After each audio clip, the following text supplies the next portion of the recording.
This is not your place. The words cut through the air, sharp, loud, humiliating. But the woman they were targeting, Serafina, standing tall in her pale blue linen dress, now stained with spilled coffee, did not flinch. Her skin was the perfect shade of ebony. Her gaze was steady, and her silence was more powerful than any answer. They taunted her, streaming her humiliation, never realizing that they would pay for it next. Because hours later, the same words, "You don't belong here," would be thrown back at Bianca, the white woman who confronted Serafina, the so-called gatekeeper of luxury by her own kind. Stay with us. This story isn't about a dress. It's about the dignity, compassion, and independence of a woman of color they've never seen. Let us know where you're watching from. Subscribe. The next moment will take your breath away. The Willow Creek morning draped Maple Avenue in a soft golden glow, the kind that made the ancient redwoods lining the street seem to whisper secrets. A gentle autumn breeze carried the scent of roasted coffee and damp leaves, and amidst the hum of the waking city, Serafina Vance walked with a quiet purpose. At 29, her presence was unassuming yet magnetic. Her skin a rich, warm brown, her natural braids tied high with a beige silk ribbon. She wore a simple white t-shirt, faded blue jeans, and white canvas sneakers, their edges frayed from years of wear. A plain canvas bag hung from her shoulder, unbranded, holding just a phone and a few papers. Her deep brown eyes, sharp with unspoken resolve, betrayed a strength that her modest attire concealed. Serafina paused before Aura Bridal, Willow Creek's most exclusive bridal boutique, a shrine to luxury where dreams were stitched into silk and sold for fortunes. Its glass facade gleamed, framed by cascades of white roses, and a small gold plaque on the door whispered exclusivity. She smoothed her shirt, took a steadying breath, and pushed the door open. A delicate chime announced her arrival, slicing through the perfumed air within. Inside, the boutique was a cathedral of opulence. Crystal chandeliers cast prisms across ivory walls, and racks of gowns shimmered like captured moonlight. The air was thick with the scent of roses and wealth. And behind a polished ebony counter stood 3 women, their black dresses tailored to perfection, their smiles as sharp as cut glass. Bianca Sterling, the tallest, presided like a queen, her blonde hair swept into an immaculate updo, her blue eyes glinting with disdain as they read over Serafina. Chloe Miller with auburn hair and a smirk leaned against the counter, while Lily Davis, the youngest, flicked her brown ponytail and scrolled idly on her phone. Bianca's voice broke the silence, honeyed but laced with venom. "I'm sorry, darling. You must be lost. Our gowns start at $75,000. We don't rent, and we certainly don't serve." She paused, her gaze lingering on Serafina's jeans. "People like you." The words hung in the air, heavy with judgment. Serafina's lips curved into a faint, unshaken smile. She set her canvas bag gently on the counter, its simplicity stark against the gleaming wood, and pulled out her phone. "I'm Serafina Vance," she said, her voice steady as a river over stones. "I have an appointment at 10 a.m. I ordered a gown 8 months ago. Pale blue silk pearl embroidery." She turned the screen, displaying an email with Aura Bridal, its logo, and her booking details. Chloe leaned forward, her whisper loud enough to carry. "She probably stole someone's email. Look at her, straight out of a thrift store." Lily stifled a giggle, her fingers already flying across her phone. She opened Instagram, started a live stream, and typed a caption. "Poor girl faking it at Aura Bridal." Comments flooded in. Laughing emojis. Cruel jabs. "Get her out. Who does she think she is?" Bianca glanced at the email, then back at Serafina's outfit, her lips curling into a smirk. "There must be a mistake. This is a private atelier, sweetheart." She gestured at Serafina's sneakers, her nose wrinkling. "We don't do this." Serafina's expression didn't waver. "No mistake," she said, her tone calm but precise. "I placed my order in February. I'd like to try my gown." Lily snorted, her live stream now at 500 viewers. "Serafina Vance. Never heard of her. Probably a wannabe with a fake name. Chloe flipped through a tablet, muttering, "No record of her. Typical." The comments on the live stream surged. "She's delusional. Kick her out." Before Serafina could respond, the door swung open and Madame Dubois swept in, her fur coat trailing like a royal train, diamond earrings flashing. A regular at Aura Bridal, her family owned half of Willow Creek's luxury hotels. She stopped short, her eyes narrowing at Serafina. "Who let this riffraff in?" she barked, her voice echoing off the mirrors. "This is an insult to couture." Bianca clapped, delighted, while Chloe egged Madame Dubois on. Lily zoomed her camera, capturing Serafina's still face. Madame Dubois stepped closer, her heels clicking like a countdown, and flicked Serafina's t-shirt with a manicured nail. "You don't belong here." She spat loud enough for the chandeliers to tremble. Serafina's fingers tightened on her bag. But her gaze remained steady, a porcelain mask hiding the storm within. "You're making a mistake," she said softly, almost to herself. The live stream hit 2,000 viewers. Comments screaming, "Make her cry. Trash doesn't belong here." Bianca crossed her arms, her nails tapping. "Time to go, darling. Let's not make a scene." She nodded to Chloe and Lily, who flanked Serafina, herding her toward the door like a stray. Lily's phone caught every step, her viewers cheering. As Serafina reached the velvet curtains, Bianca called after her, "Try Walmart next time." The glass door swung shut, and the street swallowed her. Inside, Bianca dusted her hands, victorious, unaware of the fire she'd ignited. The glass door of Aura Bridal had barely closed behind Serafina Vance. When the world began to feast on her shame, the Willow Creek streets, bathed in the soft amber of an autumn morning, carried on oblivious but in the digital realm. A storm was brewing. Lily Davis's live stream, a cruel broadcast of Serafina's ejection from the elite bridal boutique, surged past 5,000 viewers within an hour, each click amplifying the venom. Comments poured in like a venomous tide. "Who does she think she is? Black girl in jeans at Aura Bridal laughable. Send her back to the slums." The screen glowed with laughing emojis and hateful jabs, each one a dagger aimed at a woman whose only crime was her presence. Inside the boutique, Bianca Sterling leaned back in a velvet chair, her manicured nails tapping the armrest as she scrolled through the live stream's analytics, her lips curled into a triumphant smile. "Look at this," she purred, turning her phone to Chloe Miller and Lily Davis. 10,000 views already. We've gone viral." Her voice dripped with pride as if humiliating a stranger were a badge of honor. Chloe, her auburn hair catching, the chandelier's light nodded eagerly, though a flicker of unease crossed her hazel eyes. "People love it," she said, her tone less certain. Lily, still glued to her phone, giggled as she pinned a comment. Poor girl thought she could play princess. The live stream's numbers climbed. 15,000, 20,000. Each viewer a witness to Serafina's disgrace. Across town in a modest Willow Creek apartment, Serafina sat alone on a worn couch, the afternoon sun slanting through a cracked window. The room was small, cluttered with sketches and fabric swatches, a testament to a dream built from grit. Her phone lay face up on the coffee table, its screen dark but heavy with notifications. She hadn't opened the apps, but she knew what awaited: a deluge of scorn. Her image plastered across the internet, her jeans and canvas bag mocked in memes. She picked up the phone, her fingers hovering, then set it down. Her deep brown eyes, usually alight with quiet resolve, were steady but shadowed, reflecting a pain she refused to voice. The humiliation was a dull ache, but it was also a familiar one. She had faced it in countless forms since childhood. The whispers, the dismissive glances, the unspoken judgments that permeated Willow Creek's affluent circles.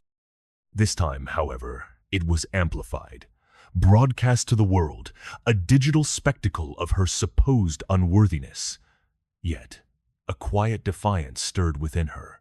This wasn't about her, not really. It was about them, and the fragile fortress of their perceptions. By noon, Willow Creek Gossip had published a headline that burned across social media. Black woman's bold attempt to crash elite bridal boutique failed spectacularly. The article painted Serafina as a delusional fame seeker, her appointment email dismissed as a likely forgery. X erupted, with the hashtag Jeansgate, a hashtag that spawned thousands of posts.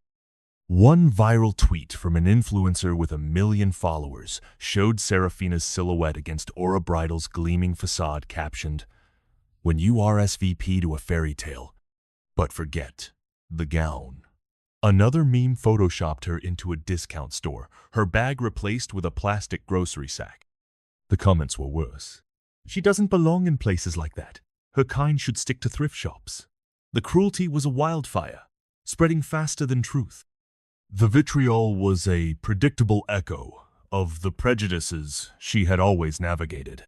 She had learned early on that success, for someone like her, meant not just breaking through barriers, but shattering them silently, without fanfare, so that the shock of revelation would be all the more potent.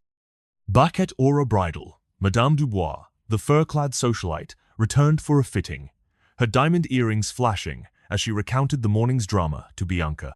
"You handled that riff-raff perfectly," she said, her voice a blade wrapped in silk. "People like her need to know their place." Bianca beamed, pouring Madame Dubois a glass of champagne. "It's about standards, darling," she replied, her tone smug. "We can't let just anyone waltz in." Chloe, polishing a display case, glanced at Lily, who was editing a highlight reel of the livestream for TikTok. "This will get us sponsors," Lily whispered, her eyes gleaming. "Maybe even a TV spot." Their ambition, Serafina knew, was as boundless as their ignorance. They craved validation, but sought it through the humiliation of others, a flimsy foundation for any true success. But in Serafina's apartment, the world's noise was a distant hum. She stood, crossing to a corkboard pinned with sketches, elegant gowns, minimalist yet breathtaking, each line drawn with care. At the center was her masterpiece, a pale blue silk gown, its pearl embroidery delicate as starlight. She traced the sketch with a finger, her lips curving into a faint smile. This was her truth, forged in years of toil in a city that often looked past her. Growing up in Willow Creek's poorest corners, she'd endured whispers about her skin, her clothes, her dreams. Yet, she'd built Luminary Designs, a fashion empire worth billions from a rented room and a second-hand sewing machine. Her identity as its founder remained a guarded secret, a shield against a world quick to judge. She had chosen anonymity, not out of fear, but strategy. She wanted Luminary Designs to stand on its own merit, its artistry speaking for itself, unburdened by the biases that plagued her own experiences. She had meticulously cultivated a persona of a silent, almost mythical founder, allowing the designs to breathe and flourish independently. Serafina turned to a small wooden box on her desk, lifting its lid to reveal a platinum ring set with a single pearl, a gift from a man who saw her soul.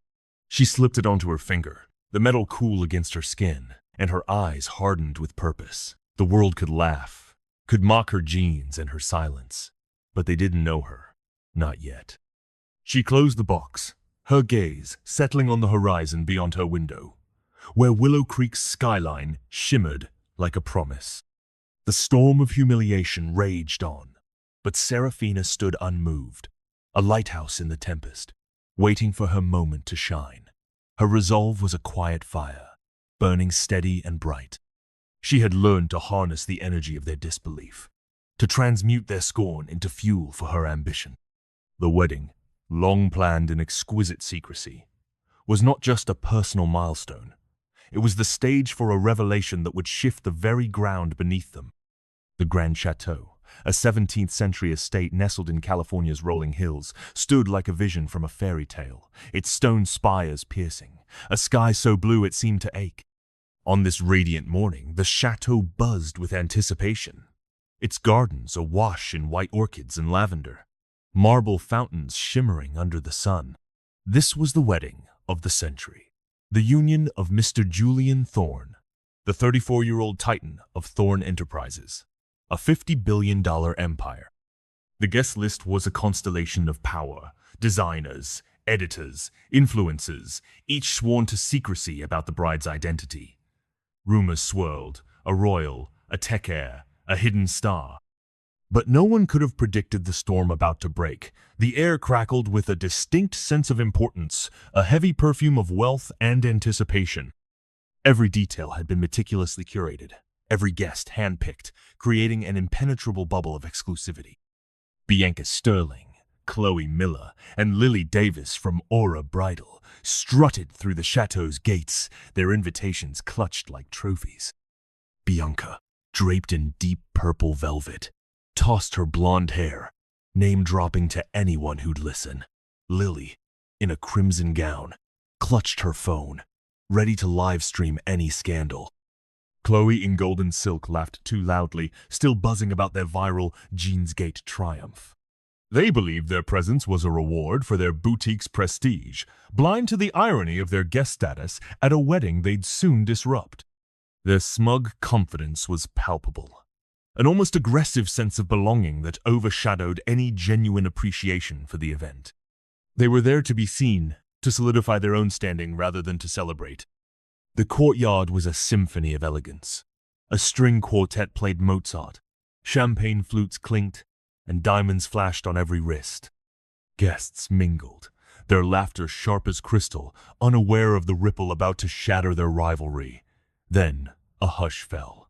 Serafina Vance stepped through the gates. She wore a sleeveless pale blue linen dress, skimming her knees, its simplicity stark against the opulence. Her natural braids framed her face in soft waves, her worn ballet flats dusted with earth. No jewelry, no bag. Just her hands clasped lightly, her deep brown eyes scanning the crowd with a quiet grace that made hearts. Pause. A subtle ripple of confusion went through the crowd. Her lack of fanfare, her understated presence, was so incongruous with the opulence of the event that it momentarily silenced the usual chatter. Lily spotted her first, her gasps slicing through the music. No way.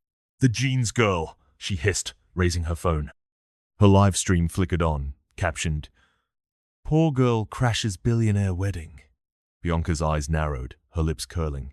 "She's got nerve," she muttered, stepping forward. Chloe laughed loud enough to draw stares. "Is she crashing again in that?" The crowd turned, whispers spreading like wildfire. "Who let her in?" "She's nobody." Influencer Jasmine Reed in a garish pink gown swarmed with her followers, their phones out. "Did she get lost on her way to a thrift store?" Jasmine quipped, her voice a whip. A group of fashion interns, lanyards swinging, gathered near a fountain led by a sharp-eyed girl named Maya. "She's here to steal a gown," Maya shouted, pointing at Serafina's empty hands as if they held a crime. One intern flung a pistachio macaron, its green crumbs staining Serafina's dress. Laughter erupted, a vicious tide. Lily's live stream soared to 50,000 viewers. Comments flooding. "Kick her out. She doesn't belong here." The sense of entitlement from Bianca and her associates was so absolute that the possibility of Serafina having a legitimate reason to be there didn't even register. Their disdain was a knee-jerk reaction, a conditioned response to anyone who didn't fit their narrow definition of acceptable. Serafina stood still, her posture straight as a blade, her gaze unwavering. "I'm invited," she said, her voice low but clear, cutting through the jeers. "Check the list," Bianca scoffed, waving a hand. "This isn't your place." She signaled to Mr. David, a burly guard with a buzz cut, who approached, his hand hovering near Serafina's arm. "Ma'am, let's go," he said, his tone flat. A wealthy heiress, Dr. Anya Sharma, in a molten gold gown, pushed through the crowd, her bracelets jangling. "She's scamming us all," Dr. Anya shrieked, her voice silencing the quartet. She snatched a glass of white wine from a tray and flung it. It at Serafina, the liquid splashing her dress dripping down her legs. The crowd roared, phones flashing. Lily's live stream hit 80,000 viewers, comments screaming, "Drown the fraud!" Serafina paused, wiping a drop from her cheek, her eyes steady, but burning with an unspoken fire. Bianca stepped closer, her voice slicing through the chaos. "This is a private event. Leave or we'll make you." Jasmine's laugh was a lash. "She's embarrassing herself again," the interns chanted. "No place. No grace." Maya threw another macaron, pink this time, its crumbs clinging to Serafina's hem. The hashtag BeigeGate trended, memes multiplying. Serafina's silhouette captioned, "When you gate crash, but forget the glow-up." The crescendo of mockery was designed to break her, to force her to retreat in shame. But Serafina's calm resolve was an impenetrable shield. Serafina looked at Bianca, her gaze almost gentle. "Ask for Mr. Julian," she said, her voice a quiet thunder. "He'll clear this up." Bianca laughed, harsh and bright. "Mr. Julian Thorne, you're delusional." Mr. David grabbed Serafina's elbow, firm but not rough, and began leading her toward the gates. The crowd followed, a pack keen for blood, their phones a wall of lenses. Lily's live stream surged to a 100,000, her voice gleeful. "Here we go again." Beige girl gets the boot. Chloe, lingering at the crowd's edge, whispered, "I'm sorry," her words lost in the din. Serafina nodded, a flicker of warmth in her gaze, but said nothing. As Mr. David guided her past the orchids, the jeers peaked. "Wedding crasher, go home!" The chateau stone walls echoed their cruelty.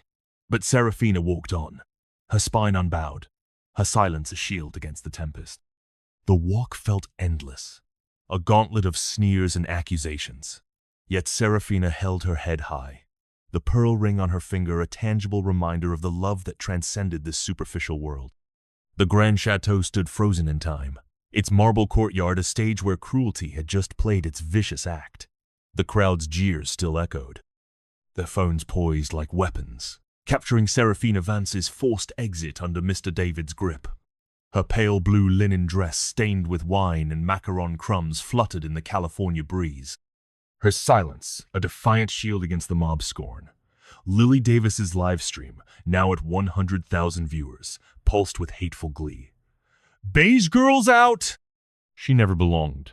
Bianca Hayes raised her champagne flute, her purple velvet gown gleaming as she smirked victorious. But as Mr. David led Serafina toward the chateau's iron gates, the grand doors behind them swung open, and the world held its breath. Every head turned. A palpable shift in the atmosphere, as if the very air had thickened with a momentous energy. Serafina stepped forth, no longer in her simple linen, but in a breathtaking pale blue silk gown, its fabric flowing like a river under moonlight. Pearl embroidery, catching the morning sun in a cascade of starlight. Her natural braids were swept up, a single pearl pin gleaming like a crown. Her rich brown skin glowed against the silk, her deep brown eyes blazing with a fire that silenced the crowd. On her arm was Mr. Julian Thorne, the 34-year-old titan of Thorne Enterprises, his black tuxedo tailored to perfection, his dark eyes locked on her with unyielding pride. The courtyard fell silent, a collective gasp swallowed by the weight of their presence. The transformation was so profound, so utterly unexpected, that it robbed the onlookers of their breath, their carefully constructed reality crumbling before their eyes. Bianca's flute slipped from her hand, shattering on the marble. Lily's phone trembled, her live stream surging to 200,000. Comments spiraling. "Who is she? No way." Jasmine Reed's jaw dropped, her pink gown suddenly garish. Chloe Miller clutched her golden silk, her face pale. The guests, designers, editors, moguls, stared, their certainty crumbling like sand. The silence was deafening, broken only by the sharp intake of breath, the occasional whimper of disbelief. The faces that had just been contorted in cruel amusement were now masks of shock, their minds scrambling to process the impossible. Mr. Julian stepped forward, his voice low but resonant, a thunder rolling through the stillness. "This is Serafina Vance," he said. "My wife." The words struck like a bomb, splintering the crowd's arrogance. "We've been engaged for 3 years, planning this day in secret, not for fame, but for us. Mr. Julian asked me to keep her name from the press, not because she's weak, but because she's stronger than anyone here." He paused, letting the truth sink in, his hand steady on Serafina's. Her gown shimmered, a beacon of her resolve. Her silence, louder than any speech. Mr. Julian's gaze hardened, sweeping the crowd.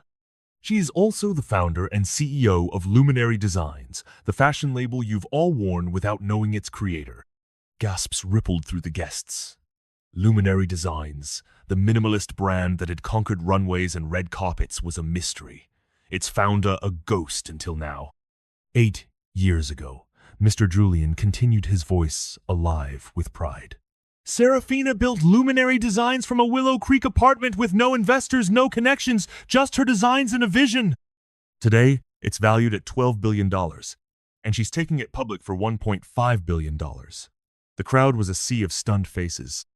Bianca's knees buckled, her velvet gown pooling as she gripped a chair. Lily's live stream hit 500,000 comments screaming, "She's the CEO! We had no idea!" Jasmine's phone slipped, cracking on the marble.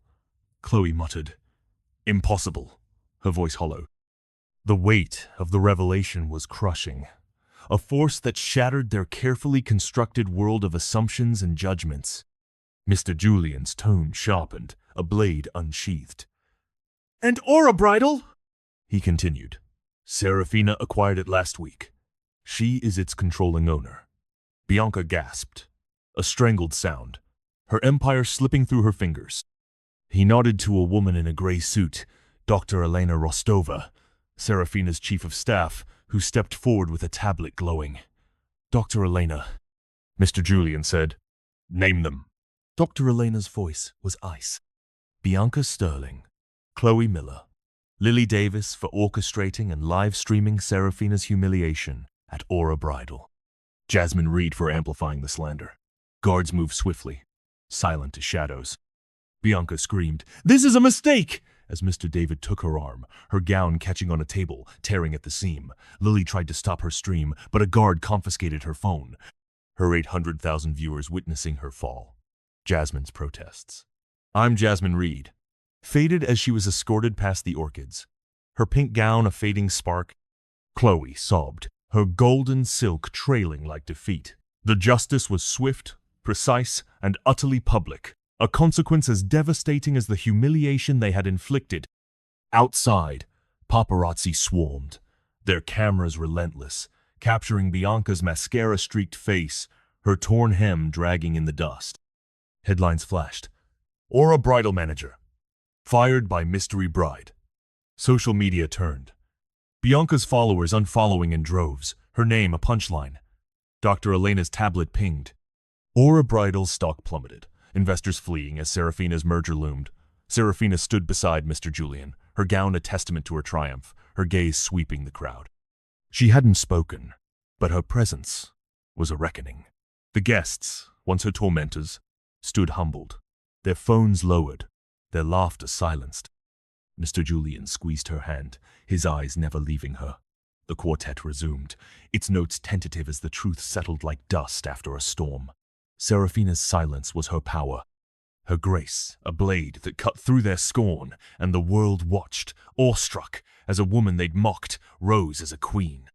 The air now felt different, lighter, purged of the stifling arrogance that had permeated it moments before. The Grand Chateau stood bathed in the golden light of a California morning, its marble halls reverberating with the aftershocks of Serafina Vance's revelation. The courtyard, once a stage for cruelty, was now a graveyard of shattered egos. Bianca Sterling, Chloe Miller, Lily Davis, and Jasmine Reed had been escorted out, their names branded with disgrace as Serafina, radiant in her pale blue silk gown, stood arm in arm with Mr. Julian Thorne, her truth a blazing torch. Lily's live stream, frozen at 800,000 viewers, had captured their downfall. The internet ablaze with Jeansgate now morphing into Serafina Rises. But, as the quartet's notes resumed, a new storm was brewing, one that would bury Bianca's legacy in the ashes of her own deceit. Outside the chateau's iron gates, paparazzi swarmed like vultures, their cameras flashing as Bianca stumbled into the dust, her purple velvet gown torn at the seam, mascara streaking her face like black rivers. Her screams, "I built Aura Bridal," were drowned by the shutter's clicks. Each frame, a nail in her coffin. Chloe sobbed, her golden silk trailing like a flag of surrender, while Lily, stripped of her phone, stared blankly, her influencer dreams crumbling. Jasmine's protests, "I'm Jasmine Reed," faded into the chaos, her pink gown snagging on a rosebush, ripping audibly. Headlines flashed on reporters' screens. Aura bridal staff, ejected from Thorn wedding in scandal. The world watched merciless as their empires unraveled. The public's fickle gaze, once fixed on Serafina's humiliation, now turned with relish to the downfall of her tormentors, a testament to the swift and brutal nature of online justice. But the true reckoning came at 9:04 a.m. when a single tweet from an anonymous account pierced the digital ether. It carried a grainy photo of a young Bianca, barely 20, posing in a knockoff Janelle dress, her smile smug as she flaunted a fake Hermes bag on a long-dead fashion forum. The caption was a guillotine. Bianca Sterling, Aura Bridal's taste arbiter, built her career on counterfeit couture. Bianca falls. Attached were screenshots. Bianca's old posts boasting of wealth she didn't have, her lies exposed in pixelated clarity. The internet erupted where Bianca falls overtaking Serafina rises as users unearthed more. Fake jewelry, borrowed cars, a life stitched together with deception. The irony was devastating. The arbiter of authenticity was herself a fraud, her entire persona a carefully constructed lie.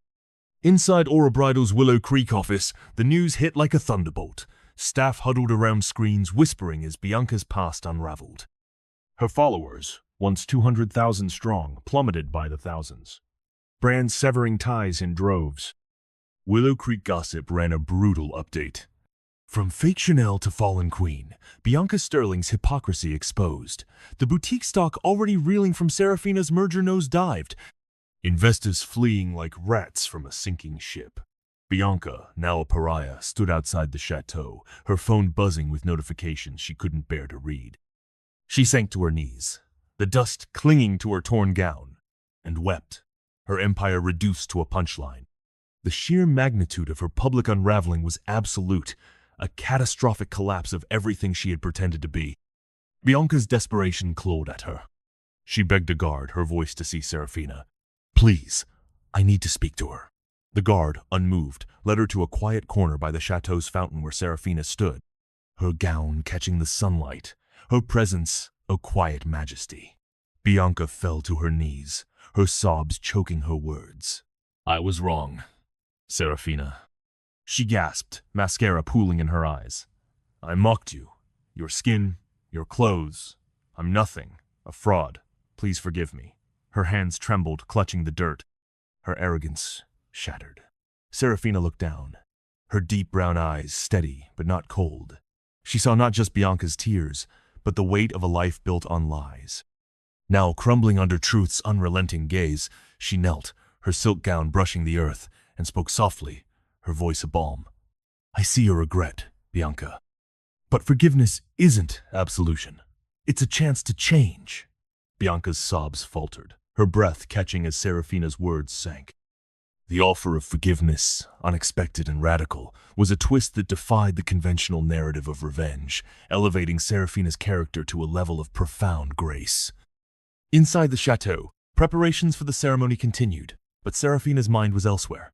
She slipped away to a quiet alcove, Dr. Elena Rostova at her side, her tablet dark but heavy with plans. "The merger's announced," Dr. Elena said, her voice crisp. "Luminary Designs and Aura Bridal are one. The world's calling you a revolutionary." Serafina nodded, her gaze distant, fixed on a future she'd long envisioned.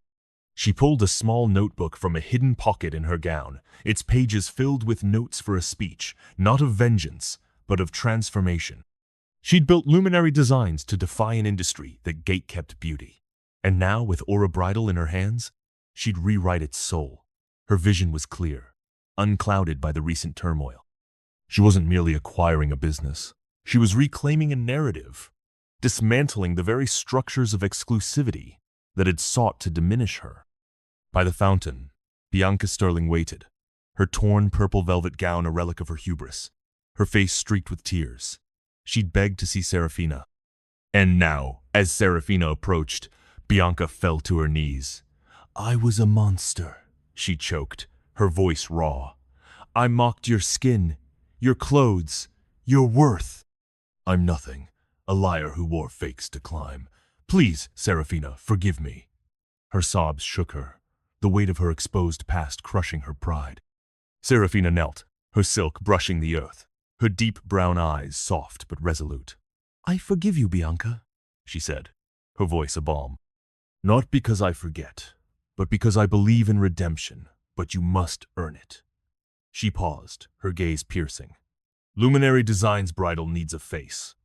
I want it to be you. Not for your past, but for the change you can inspire. Bianca's breath caught, her tears falling in awe. Why? She whispered. Serafina smiled faintly. Kindness costs nothing, but cruelty has a price. The offer was a profound challenge, a pathway to true atonement that demanded more than just words. The reception swirled on, but Serafina took the stage, her notebook open. The crowd hushed as she spoke, her voice clear and unshakable. Luminary Designs was born to create beauty for all, not to gatekeep it.